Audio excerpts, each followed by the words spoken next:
کافی عرصے بعد جب رات کو اس کی کال آئی، کہنے لگی، صاحب میں تمہیں بھول چکی تھی۔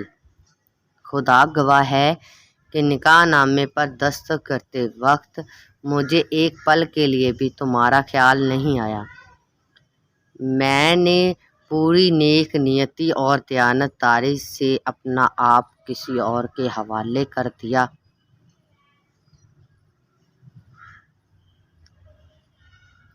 شادی کی اگلے ہی صبح جب ساس نے مجھے سارے گھر کے والوں کے لیے ناشتہ بنانے کو کہا تو مجھے ایک دم سے تمہاری یاد آئی۔ جب تم نے کہا تھا کہ شادی کے بعد تمہاری مہندی اترنے تک کسی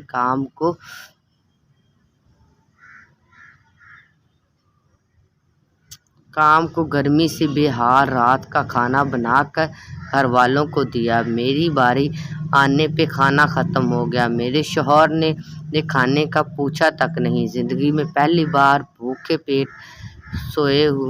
سوتے ہوئے مجھے تمہاری یاد آئی جب تم نے کہا تھا کہ تم میری بغیر کھانا نہیں کھاؤں گا۔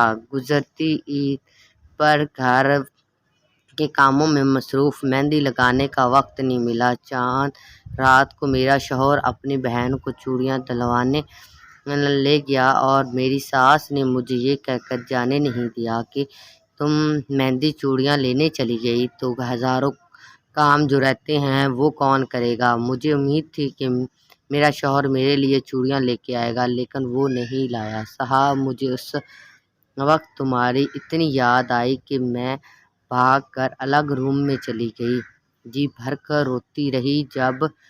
جب میں تمہیں یاد کرتی ہوں میری آنکھیں نم ہو جاتی ہیں، مگر یار میں کیا کروں۔ بیٹیاں تو ماں باپ کی عزت رکھنے کی خاطر اپنا پیار، اپنا سب کچھ قربان کر دیتی ہیں۔ آخر میں پھر ایک لمبی خاموشی نال رکنے والے آنسوؤں کے ساتھ کال بند کر دی۔ Thanks for watching. ویڈیو پسند آئی تو چینل کو سبسکرائب کر لیں، کمنٹس، لائک یا شیئر ضرور کیجیے گا۔ اللہ حافظ۔